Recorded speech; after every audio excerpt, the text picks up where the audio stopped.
At my son's funeral, his wife's lover leaned over and whispered, "Don't worry, old man, I'll spend his millions better than he did." Suddenly, my son chuckled in the coffin. "Because that man is, I'm glad to have you here. Follow my story until the end and comment the city you're watching from, so I can see how far my story has reached." I never thought I would outlive my son. At 62, I had always imagined Milton would be the one standing over my grave, not the other way around. But there I was, March 18th, 2024, staring at a mahogany casket that supposedly contained my 37-year-old boy. The Morrison funeral home smelled like lilies and grief. The air was thick with whispered condolences and the rustle of black fabric. I stood in the front row, my hands clasped so tightly my knuckles had gone white. Milton's wife, Mallory, sat beside me, dabbing at her eyes with a tissue that seemed more for show than actual tears. 3 days earlier, I had received the call that shattered my world. Milton had suffered a massive heart attack at his office. By the time paramedics arrived, it was too late. 37 years old, healthy as a horse, dead from cardiac arrest.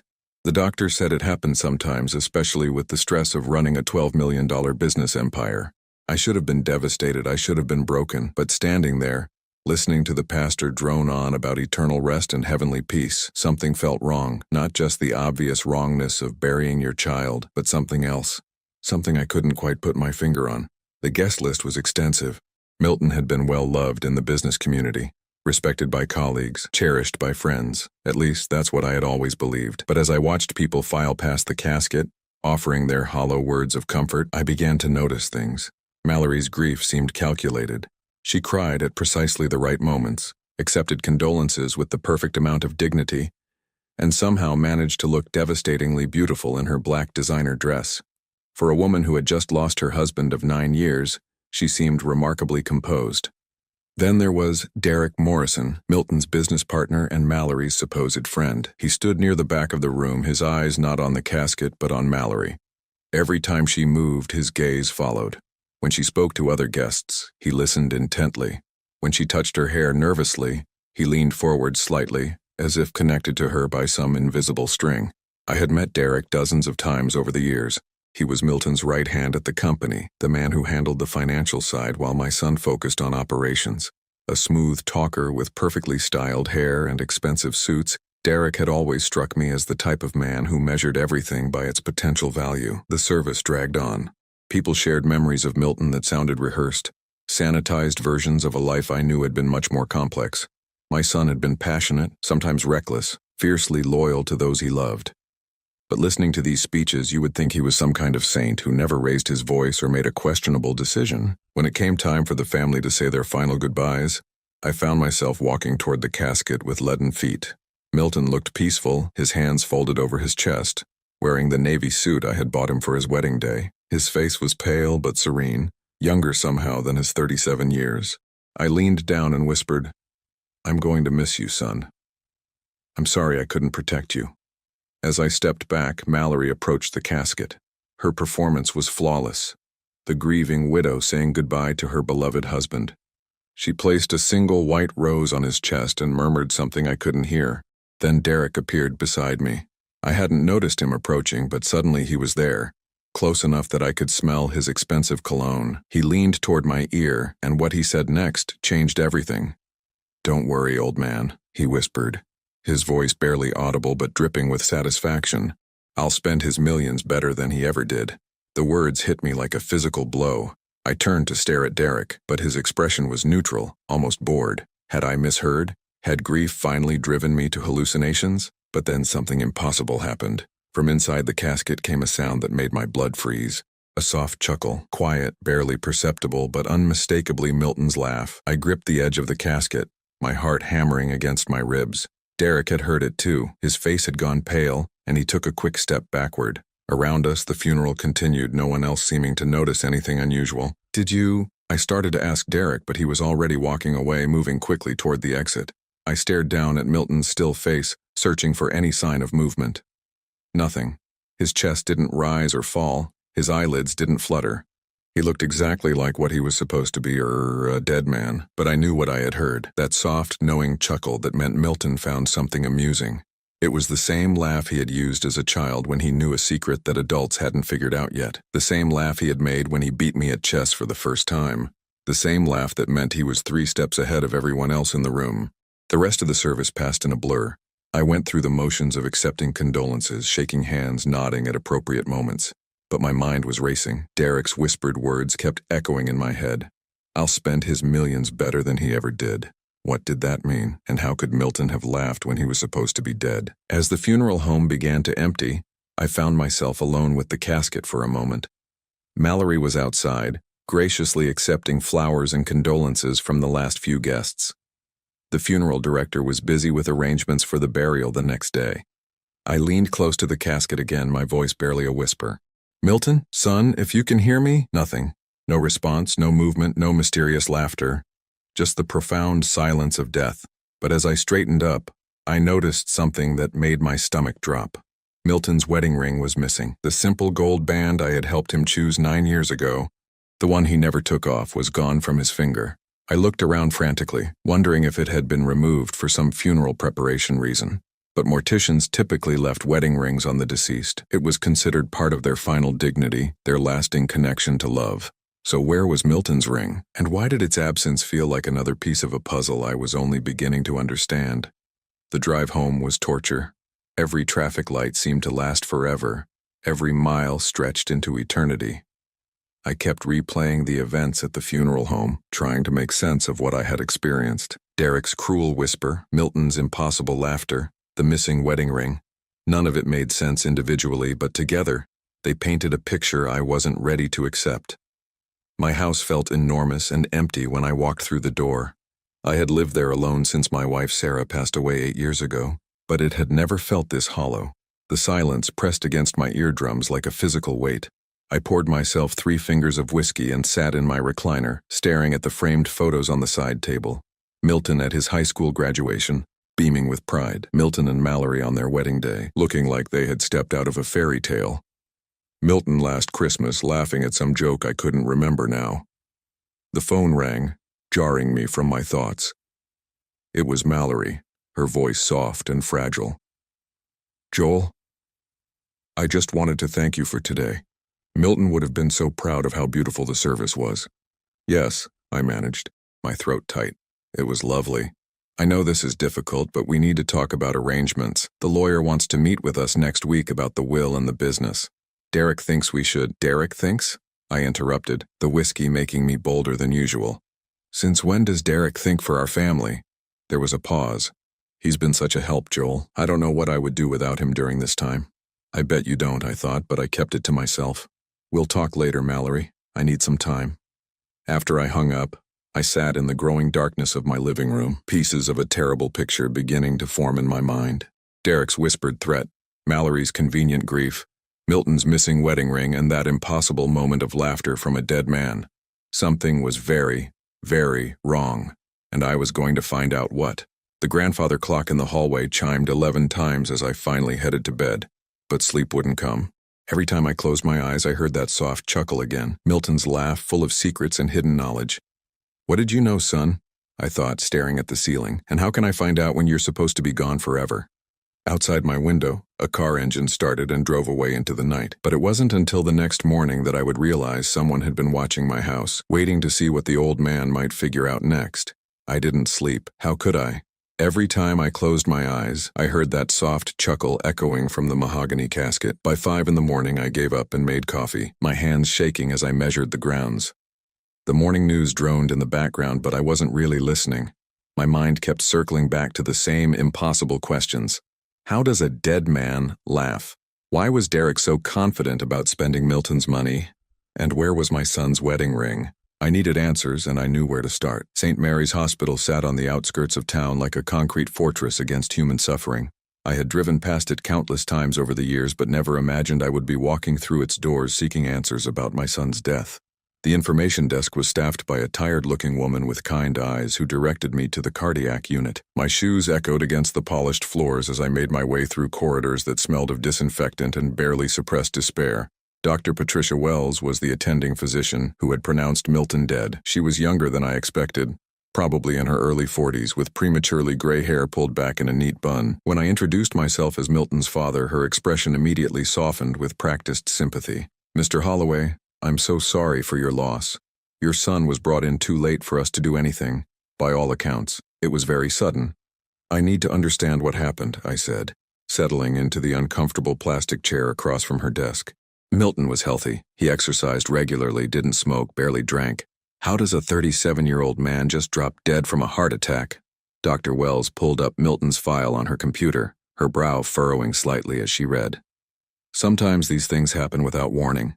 Stress can be a major factor. Was your son under any particular pressure lately? I thought about that. Milton had always been driven, but lately he had seemed different, more secretive. He would cut phone calls short when I entered the room, claim he was too busy to have our usual Sunday dinners. I had attributed it to the normal pressures of running a business, but now I wondered if there had been something more. Can you tell me who brought him in? I asked. His business partner, Derek Morrison. He said he found Mr. Holloway collapsed in his office around 6:30 in the evening. And you didn't find that odd? That Derek happened to be there so late? Dr. Wells looked uncomfortable. Mr. Holloway, I understand you're looking for answers, but sometimes there simply aren't satisfying explanations for tragedy. I leaned forward. Doctor, humor me. In your medical opinion, is there anything about my son's case that struck you as unusual? She was quiet for a long moment, her fingers drumming against the desk. Finally, she sighed. The only thing that seemed odd was how quickly rigor mortis set in. Usually it takes several hours, but your son's body showed signs of rigidity much sooner than normal. What would cause that? Extreme physical exertion before death. Certain medications, environmental factors, she paused. Or if the time of death was incorrect, my blood ran cold. Incorrect how? If someone had died earlier than reported and the body was kept in cold storage, it might explain the accelerated rigor mortis. She shook her head quickly. But that's highly unlikely in this situation. I thanked Dr. Wells and left the hospital with more questions than answers. If Milton had died earlier than reported, that would mean Derek had lied about finding him at 6:30. But why would he do that? And how would he have kept Milton's body cold? My next stop was Milton's office building, a gleaming 20-story structure in the heart of the business district. The elevator carried me to the 15th floor, where Holloway Morrison Enterprises occupied the entire level. The receptionist, a young woman named Jennifer, whom I had met at several company Christmas parties, looked surprised to see me. Mr. Holloway, I didn't expect... we're all so sorry about Milton. Thank you, Jennifer. I was wondering if I could take a look at Milton's office. There might be some personal items. She glanced nervously toward the corner office. I'm sorry, but Mr. Morrison said the office was off limits until the lawyers sort everything out. Derek said that?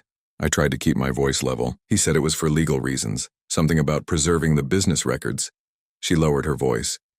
Between you and me, he's been acting strange since it happened. He's been here every night, going through files, making phone calls. Every night? Yes, sir.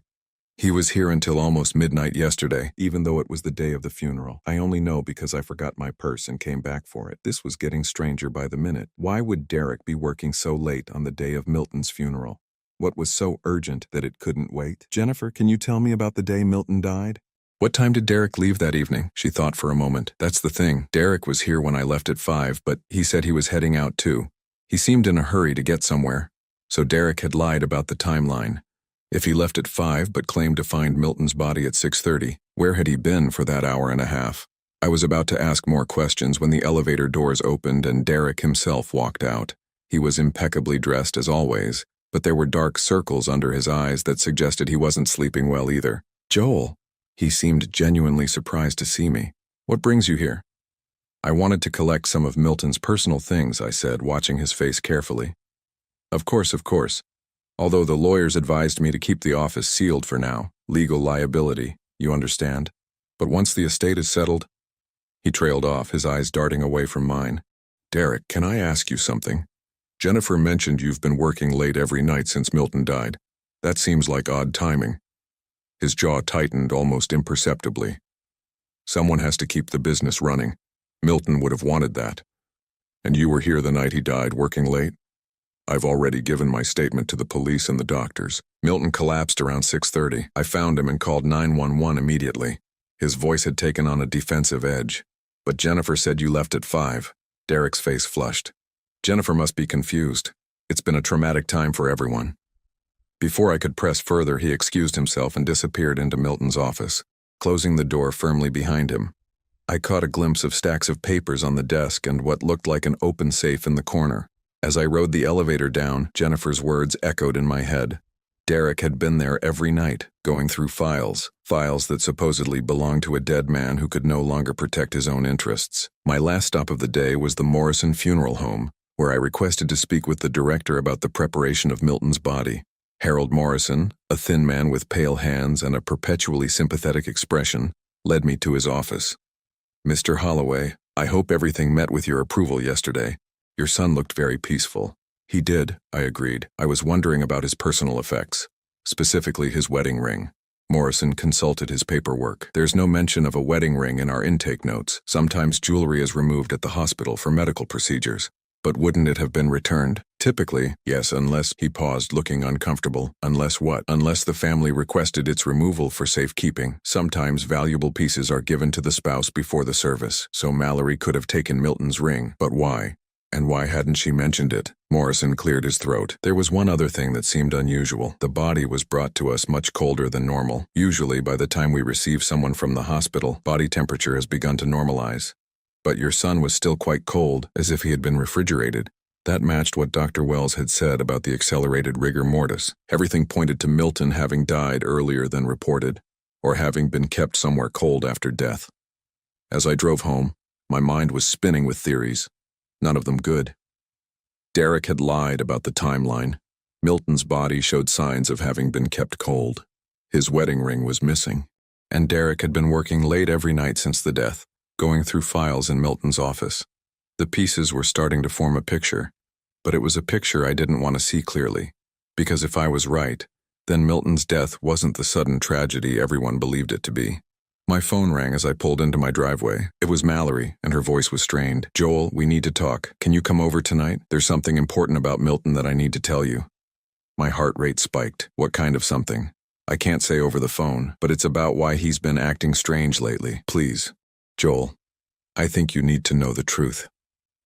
After I hung up, I sat in my car for several minutes staring at my house. The truth. Finally, someone was ready to tell me the truth about what had happened to my son. But as I walked toward my front door, I couldn't shake the feeling that the truth might be worse than anything I'd imagined.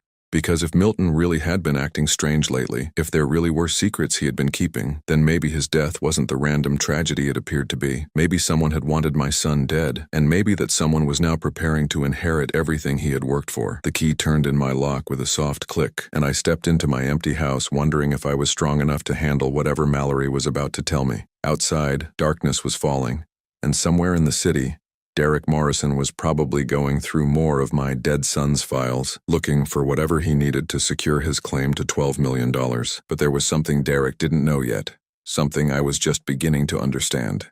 Dead men don't laugh. And if Milton had laughed in that casket, then maybe, just maybe, he wasn't as dead as everyone believed. Mallory's house sat on Elm Street like a monument to success. Milton had bought it for her 3 years ago, a sprawling colonial with perfectly manicured gardens and windows that gleamed even in the dim evening light. I had always felt uncomfortable there, surrounded by expensive furniture and artwork that seemed chosen more for their price tags than any emotional connection. Tonight, that discomfort felt magnified tenfold.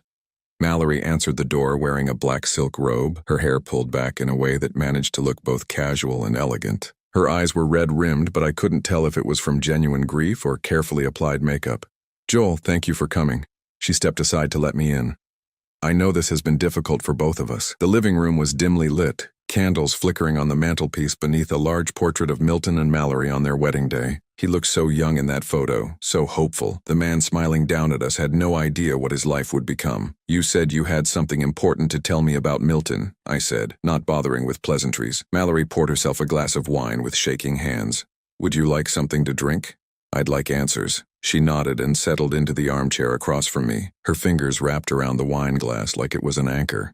Milton had been acting strange for the past few months. Secretive. He would disappear for hours without explanation, make phone calls he wouldn't let me overhear. Secretive how? He started sleeping in the guest room, said he didn't want to disturb me with his insomnia. He would leave early in the morning and come home late, claiming he was working on some special project. She took a sip of wine. I thought he was having an affair. The words hit me like a slap. Milton would never. That's what I thought too, but then I found receipts for a storage unit across town. When he had rented under a false name, her voice dropped to barely above a whisper. I followed him there one day. My heart was pounding now. What did you find? Mallory set down her wine glass and walked to a small desk in the corner of the room. She pulled out a manila envelope and handed it to me with trembling fingers. These. Inside were photographs, dozens of them. Milton talking to men I didn't recognize. Milton entering what looked like a small apartment building. Milton sitting in his car outside our family lawyer's office. And most disturbing of all, Milton meeting with Dr. Harrison, his longtime friend who happened to work at St. Mary's Hospital. I don't understand, I said, though a terrible suspicion was beginning to form in my mind. There's more. Mallory's voice was barely audible now. I hired a private investigator to follow him. What I discovered, she stopped, pressing her hand to her mouth. What did you discover? Milton knew. Joel, he knew about Derek and me. The admission hung in the air between us like a toxic cloud. I stared at her, trying to process what she had just said. You and Derek? Tears began to stream down her face, but they looked genuine this time. It started 6 months ago. I was lonely, Milton was always working, and Derek was there. He made me feel special, important. She wiped at her eyes. I never meant for it to happen. And Milton found out? The private investigator I hired to follow Milton? Milton had hired him first to follow me. She let out a bitter laugh. We were both spying on each other, both discovering terrible secrets. My mind was reeling. If Milton had known about the affair, then Derek's whispered threat at the funeral took on an entirely different meaning. But it still didn't explain the most important question. Mallory, how did Milton die? Really? She looked up at me with eyes full of something that might have been fear. That's just it, Joel. I don't think he did. The room seemed to tilt around me. What? The night he supposedly died, I was with Derek at his apartment. We have alibis for each other. But Joel, Milton had been planning something. The storage unit was full of documents, cash, fake identification papers. It looked like he was preparing to disappear. I gripped the arms of my chair, trying to steady myself. Are you saying Milton faked his own death? I'm saying it's possible. Dr. Harrison was his college roommate. They've been friends for 20 years. If anyone could help him stage his death, it would be someone with access to death certificates and morgue facilities. The pieces were falling into place with terrifying clarity. Milton's strange behavior, his meetings with Dr. Harrison, the inconsistencies in the timeline of his death, the body that was too cold, the accelerated rigor mortis, even that impossible laugh at the funeral. But why would he do this? I asked, though part of me was beginning to understand. Mallory stood and walked to the window, staring out at the dark street. Think about it, Joel. If Milton died, who would inherit everything? Me, his loving widow. And who have I been spending my time with? Derek, his business partner who knows every detail of the company's finances. He wanted to catch you, I said, the full scope of the plan becoming clear. He wanted to see what you and Derek would do if you thought he was dead. And we walked right into his trap. Mallory's voice was hollow. We've been planning how to liquidate assets, transfer funds, restructure the business. Derek even talked about selling the company and moving to the Cayman Islands. I felt sick. My son had orchestrated his own funeral to expose the people who were supposed to love him. The betrayal must have been devastating, but Milton had chosen a brilliant and terrible form of revenge. Where is he? I asked. Mallory shook her head. I don't know, but Joel, there's something else. Something worse. I wasn't sure I could handle anything worse, but I nodded for her to continue. Derek didn't just want to steal Milton's money. He was planning to make sure Milton could never come back. She turned to face me, her face pale. He's been researching ways to have Milton declared legally dead as quickly as possible. And he's been asking questions about you too. About me, your health, your finances, whether you have a will. Derek sees you as the only obstacle to complete control of Milton's estate. Her voice dropped to a whisper. I think he was planning to arrange an accident for you too. The full horror of the situation hit me like a physical blow. Derek hadn't just been betraying Milton with his wife. He had been planning to murder both of us for money. And Milton, somehow knowing this, had decided to fake his death to expose the conspiracy before it could destroy what was left of our family. We have to find him, I said, standing up. We have to warn him that Derek is planning something. There's one more thing, Mallory said, reaching into the desk drawer again. She pulled out a small key. I found this hidden in Milton's office at home. I think it might be to the storage unit. I took the key, my hands shaking. The address? She wrote it down on a piece of paper. Joel, what if we're wrong? What if Milton really is dead and we're just grasping at conspiracy theories because we can't accept the truth? I thought about that laugh I had heard at the funeral, soft, knowing, unmistakably my son's. Then we'll know for sure. But if he's alive and in danger, we're the only ones who can help him. As I drove across town toward the storage facility, my mind was spinning with questions and fears. If Milton was alive, why hadn't he contacted me? How long had he been planning this elaborate deception? And most importantly, what was his endgame? The storage facility sat on the outskirts of town, a collection of metal buildings surrounded by chain-link fence. It was nearly 10 o'clock, and the place was deserted except for a single security guard who barely looked up from his magazine as I drove through the gate. Unit number 73 was in the back row, hidden from the main road. My hands were shaking as I inserted the key into the lock.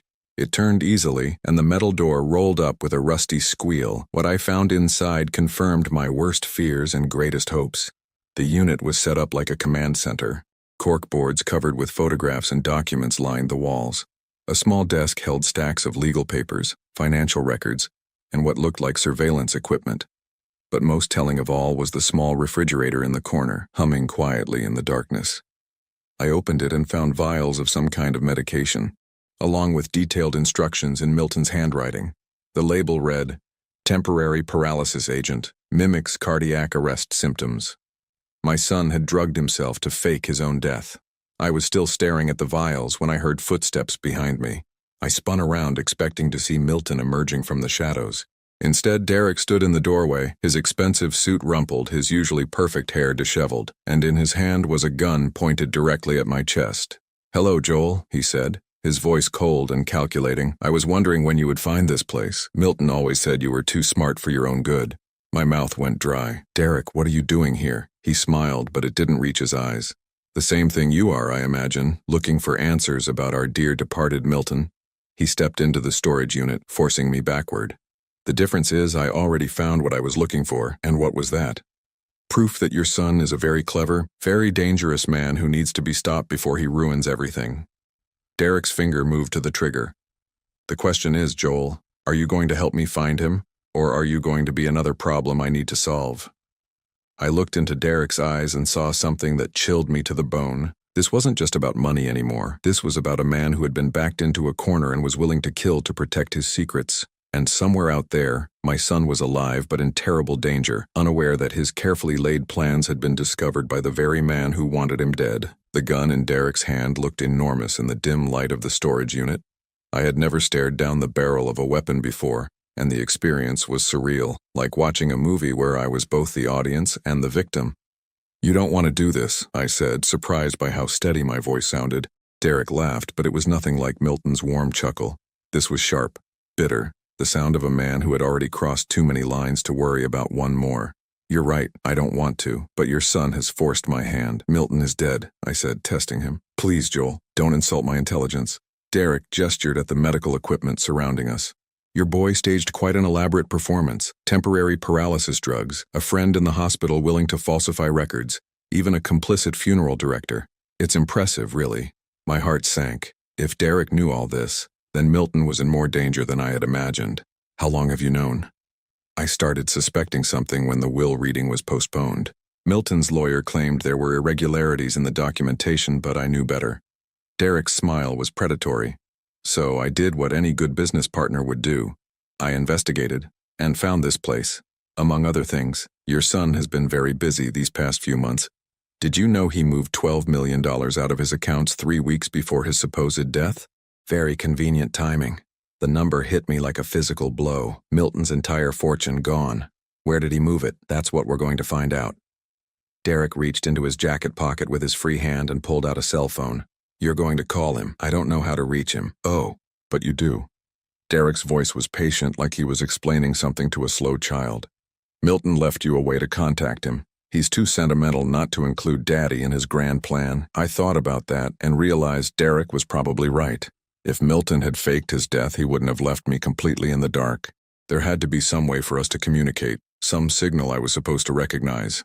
Then it hit me. The grandfather clock in my hallway had been chiming at odd times lately. I had assumed it needed repair, but what if Milton had tampered with it? What if those irregular chimes were actually a code? Derek must have seen something in my expression because his grip on the gun tightened.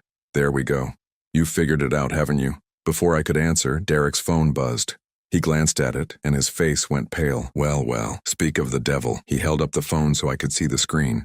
A text message from an unknown number. Storage unit compromised. Move to backup location. Package is secure. Milton? I asked. Derek nodded. Your son has been watching us. The question is, for how long? He looked around the storage unit suspiciously, as if cameras might be hidden in the shadows. That's when I noticed it, a small red light blinking in the corner near the ceiling. Milton had been recording everything. He knew we were here, knew that Derek had found his hideout, and most importantly, knew that Derek was armed and dangerous. He's coming, I said, more to myself than to Derek. Yes, he is. And when he gets here, you're going to convince him to transfer that $12 million back to where it belongs. In exchange, I won't put a bullet in your head. The cold calculation in Derek's voice made my stomach turn. This wasn't a crime of passion or a momentary lapse in judgment. This was a man who had been planning murder for money, who saw human lives as obstacles to be removed. What about Mallory? I asked. She knows the truth now. Derek's laugh was ugly. Mallory will do whatever I tell her to do. She's too compromised to run to the police and too scared to cross me. He paused. Besides, she doesn't know about the gun. A new horror crept into my mind. You're going to kill her too. Eventually. Can't have loose ends. Derek glanced at his watch. But first things first. Your son should be arriving any minute now. As if summoned by his words, we heard the sound of a car engine outside. Derek motioned for me to move toward the back of the storage unit, keeping the gun trained on my chest.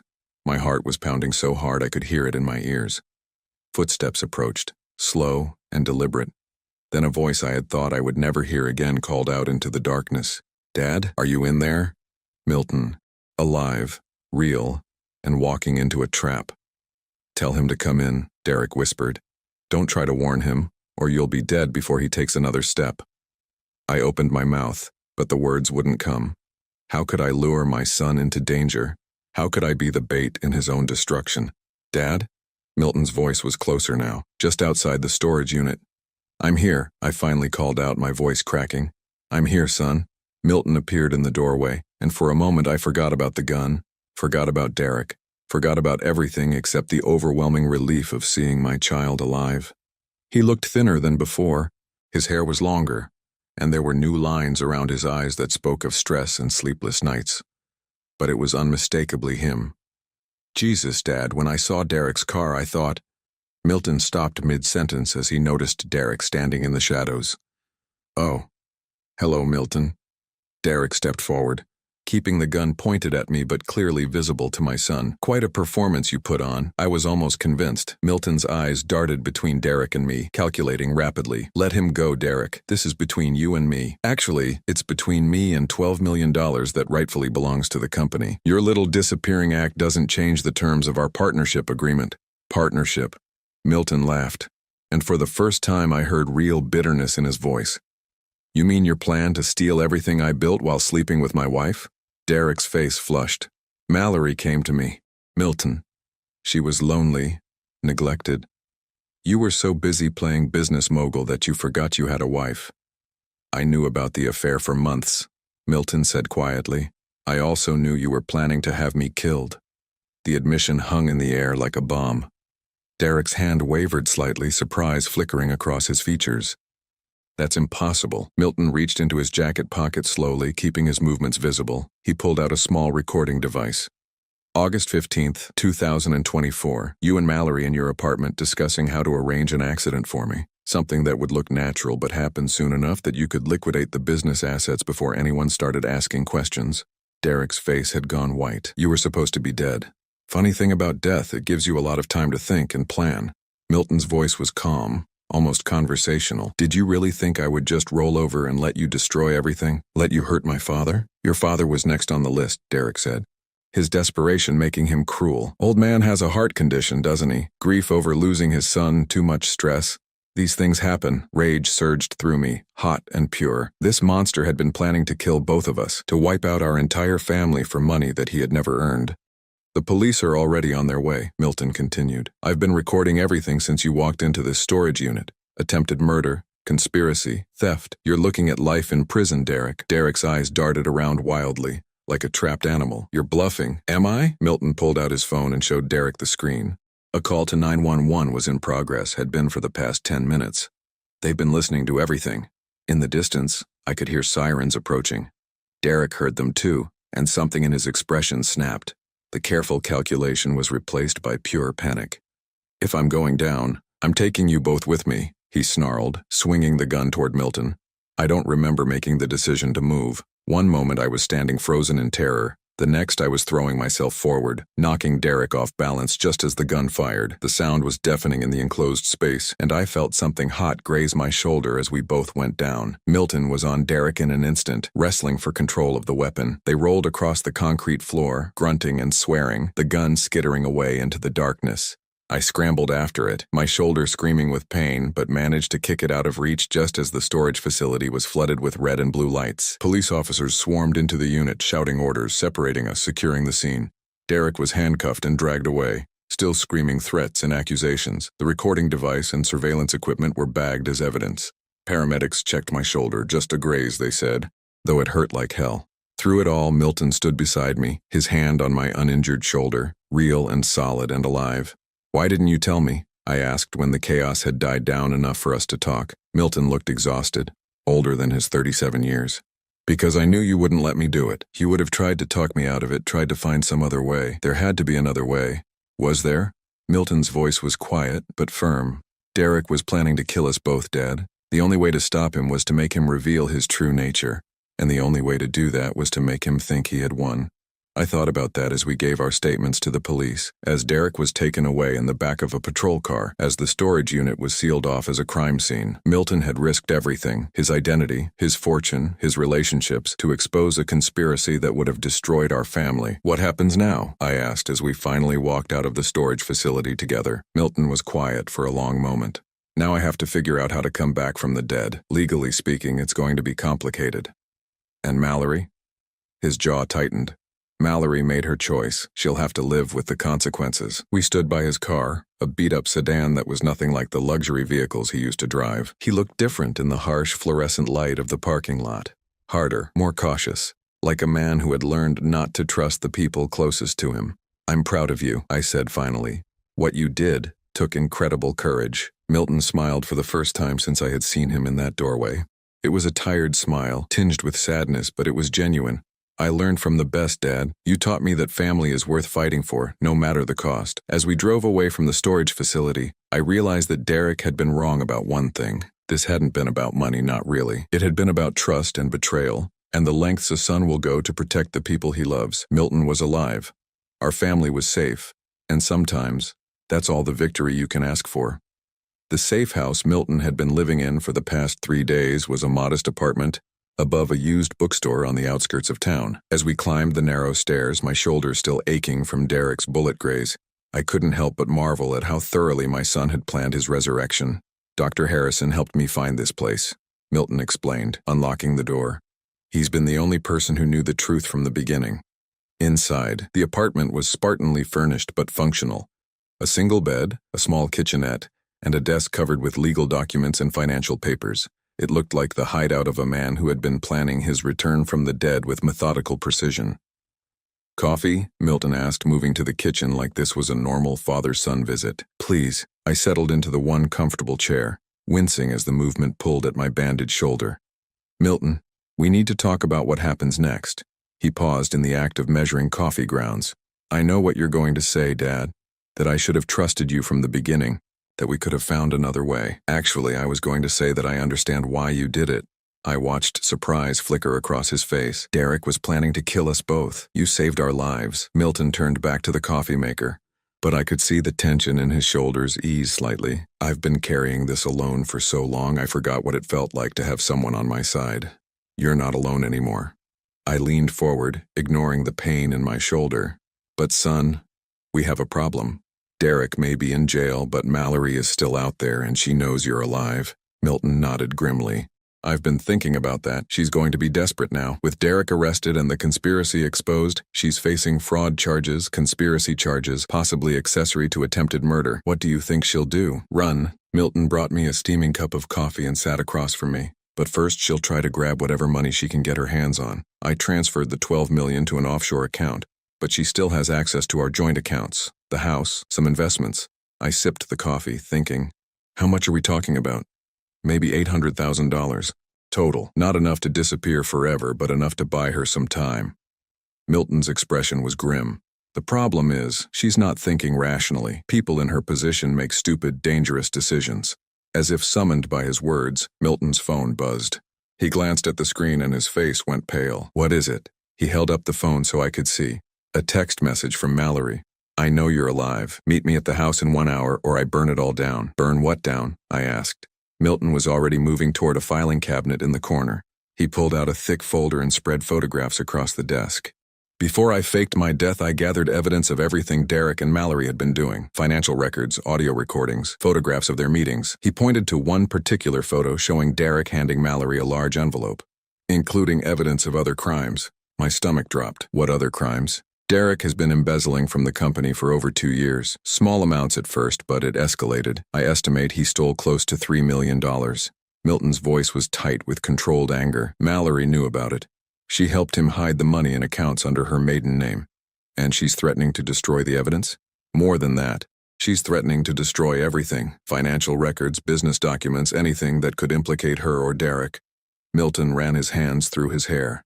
If she destroys that evidence, Derek might be able to get the charges reduced. He could claim he was acting alone, that the murder plot was just him going rogue. I understood the implications immediately. Without the evidence of the larger conspiracy, Derek might serve only a few years for attempted assault. He could be free while Milton and I were still looking over our shoulders. We can't let that happen, I said. Milton looked at me with something that might have been pride. I was hoping you'd say that. But Dad, this is dangerous. If we confront her, she might do something desperate. She's already doing something desperate. I stood up, testing my shoulder. The pain was manageable. What's your plan? Milton spread out a hand-drawn map of the house on Elm Street.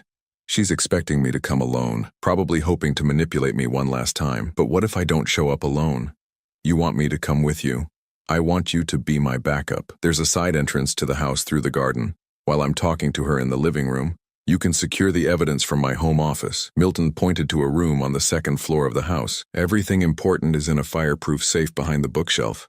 I studied the map, thinking through the logistics. What if she's armed? She's not the type. Mallory's weapon has always been manipulation, not violence. But if things go wrong... Milton pulled out his phone and showed me an app. I'll have a direct line to Detective Rodriguez. One button press and the police will be on their way. It wasn't a perfect plan, but it was better than letting Mallory destroy evidence that could put Derek away for decades. And honestly, part of me wanted to confront her. This woman had betrayed my son, conspired to kill us both, and was now trying to escape justice by burning everything down. All right, I said, but we do this smart, no unnecessary risks. Milton smiled, and for the first time since his supposed death, it looked genuinely happy. Thanks, Dad, for everything. An hour later, we were parked down the street from the house on Elm Street. From the outside, it looked exactly the same as it had during happier times. The perfectly manicured lawn, the gleaming windows, the expensive cars in the driveway. But now I knew it was all built on lies and stolen money. Remember, Milton said, checking his watch. Give me 15 minutes to get her talking. She'll want to negotiate, try to work out some kind of deal. That should give you enough time to get to the office and back. I squeezed his arm. Be careful, son. Don't underestimate her just because she's desperate. You too, Dad. I watched Milton walk up the front steps and ring the doorbell.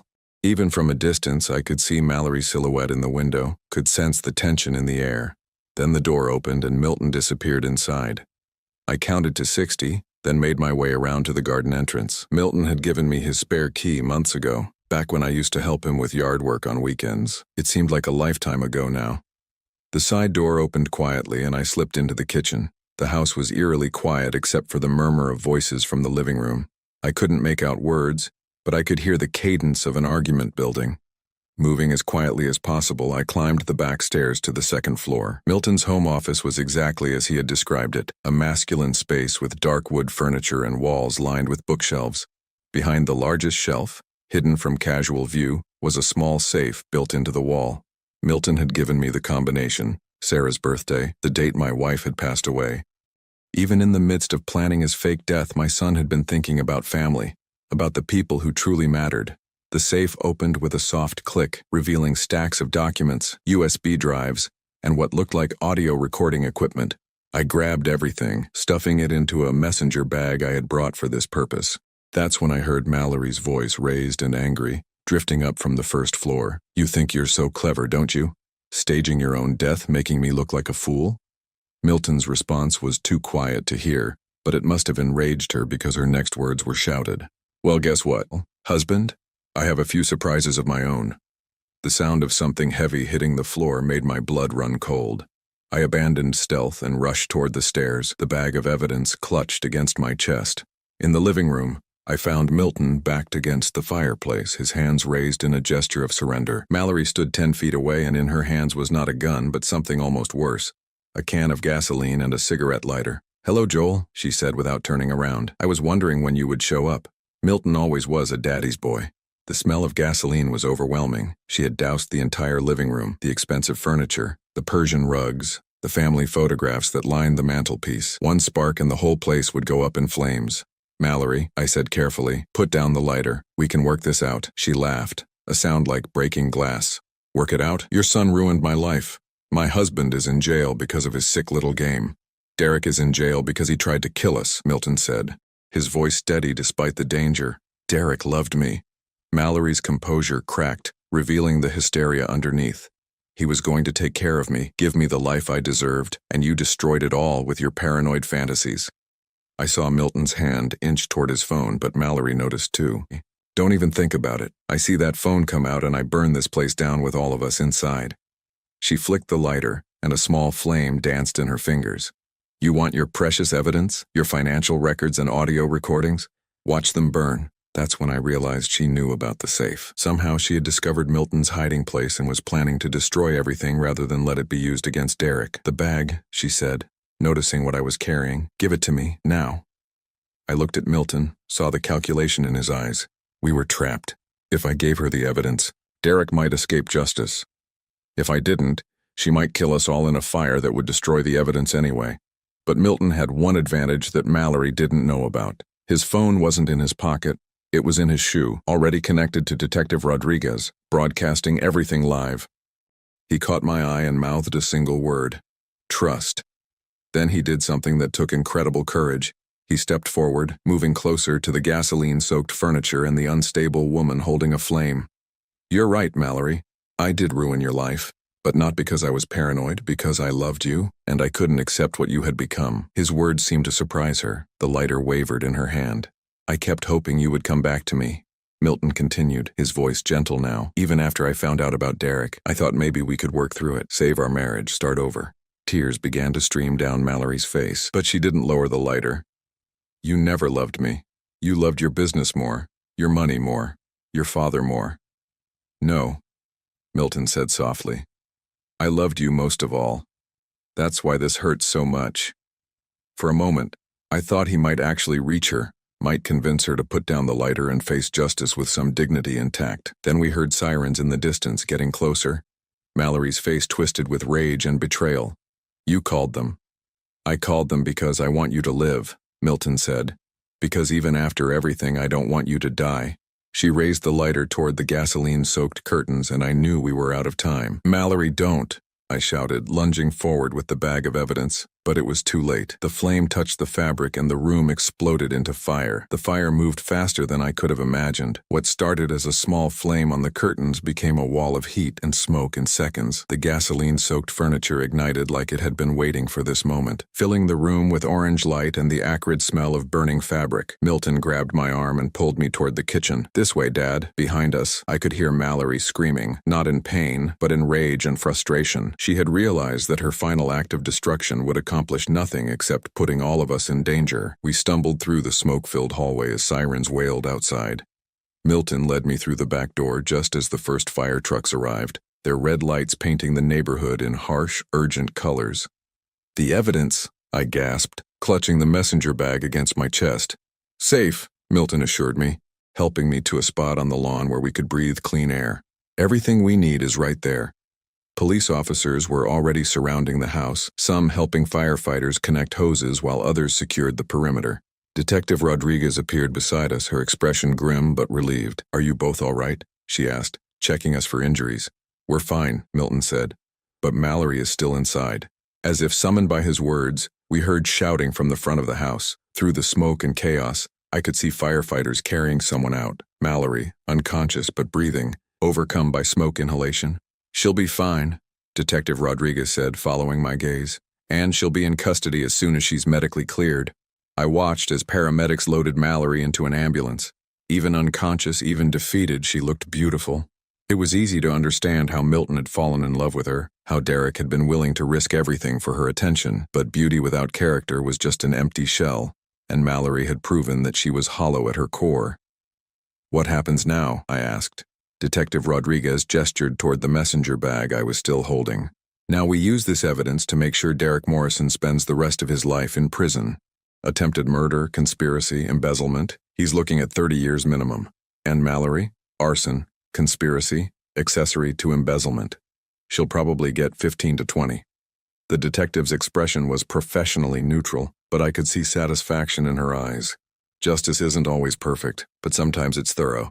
Milton was staring at the burning house, watching flames consume what had once been his home. "I built that place for her," he said quietly. "Picked out every piece of furniture, every painting, every fixture. I thought if I gave her a perfect life, she would be happy." "You can't buy happiness, son, and you certainly can't buy love." He nodded, but I could see the sadness in his eyes. Despite everything Mallory had done, despite her betrayal and her willingness to see us both dead, Milton had genuinely loved her. That kind of love doesn't disappear overnight, even when it's proven to be one-sided. "Mr. Holloway?" A young police officer approached us with a clipboard. "We need to get your statements about what happened inside the house." For the next 2 hours, we sat in the back of a police car and recounted everything. Milton's elaborate plan to fake his death, Derek's conspiracy to steal the business, Mallory's final desperate attempt to destroy evidence. It sounded like something from a crime novel, too complex and dramatic to be real. But the evidence didn't lie. The audio recordings from Milton's phone had captured everything. Derek's confession, his threats, Mallory's admission of arson.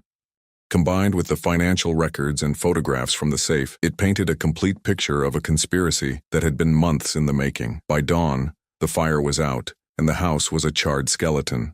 Most of the structure had survived, but the interior was gutted. Everything Milton had built with Mallory, all those years of marriage and shared dreams, had literally gone up in smoke. "I'm sorry," I said, as we stood looking at the ruins. Milton shook his head. "Don't be. This needed to happen. Not the fire, but the end of it all. I was holding on to something that was never real to begin with." Detective Rodriguez approached us one final time before we left. "Derek Morrison has agreed to plead guilty to all charges in exchange for a life sentence without the possibility of parole. He wants to avoid the death penalty." I felt a grim satisfaction. Derek would spend the rest of his life in a cell, thinking about how his greed had cost him everything. It wouldn't bring back the trust he had violated or the innocence he had destroyed, but it was justice nonetheless. "What about the business?" I asked Milton as we drove away from Elm Street. "Holloway Morrison Enterprises dies with this scandal," Milton said. "But I've been thinking about starting over. Something smaller, more personal, maybe something we could run together." The idea surprised me. I was 62 years old, supposedly ready for retirement, not new ventures. But the thought of working alongside my son, of building something honest and clean from the ground up, was appealing. "What did you have in mind?" Milton smiled, and for the first time in months, it reached his eyes. "Security consulting. Help people protect themselves from the kind of betrayal we just went through.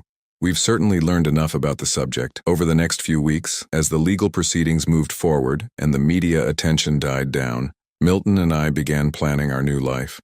He moved into the spare bedroom of my house while he sorted out his legal resurrection. Apparently, coming back from the dead requires an enormous amount of paperwork. The $12 million he had hidden offshore became the seed money for our new company.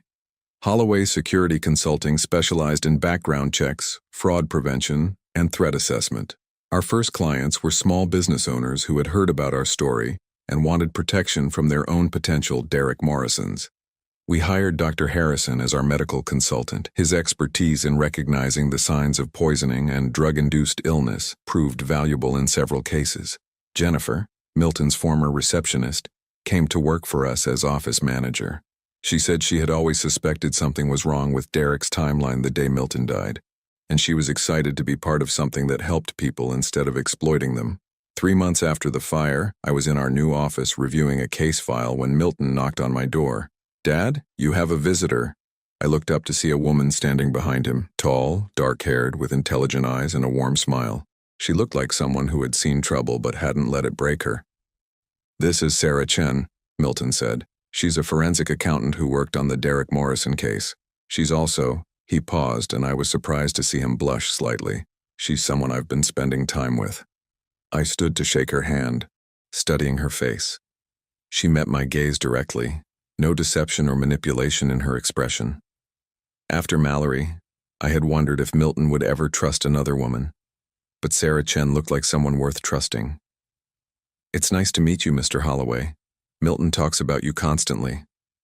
Please, call me Joel, and thank you for your work on the case. I know it couldn't have been easy sorting through Derek's web of lies. Actually, it was satisfying," she said with a slight smile. "I specialize in financial fraud cases, and Derek Morrison was one of the most thorough criminals I've ever investigated.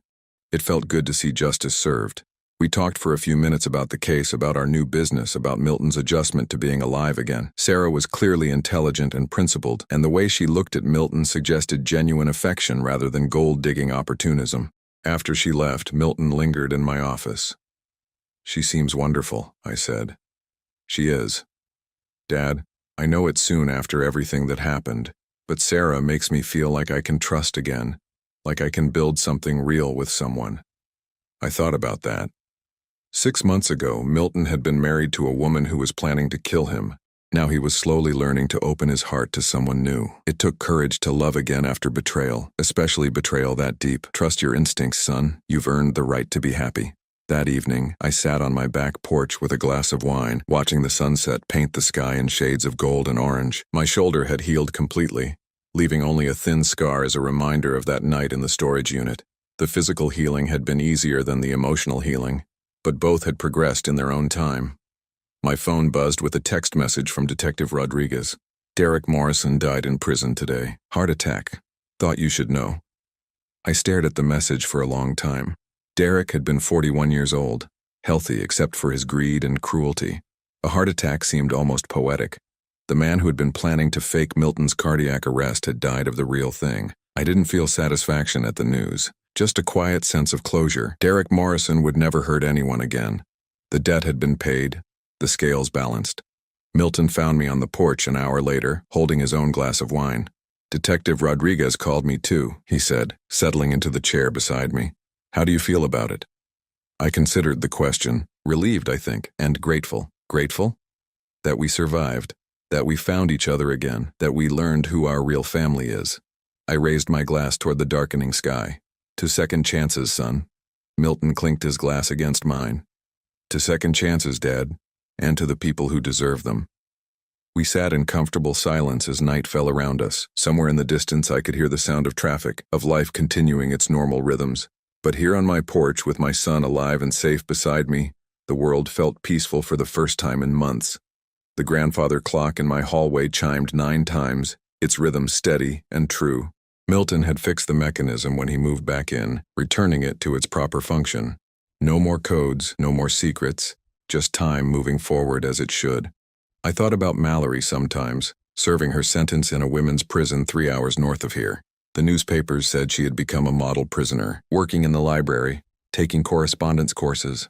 Maybe she was finally learning who she was when she wasn't performing for someone else's benefit. I hoped so. Not because I forgave her. Forgiveness was Milton's choice to make, not mine. But because hatred was a poison that hurt the person carrying it more than its target, I had learned to let go of my anger, not for her sake, but for my own peace of mind. As for Derek, he had made his choices and paid the price. His story was over, but ours was just beginning. "Dad?" Milton's voice pulled me from my thoughts. "Yes, son?" "Thank you.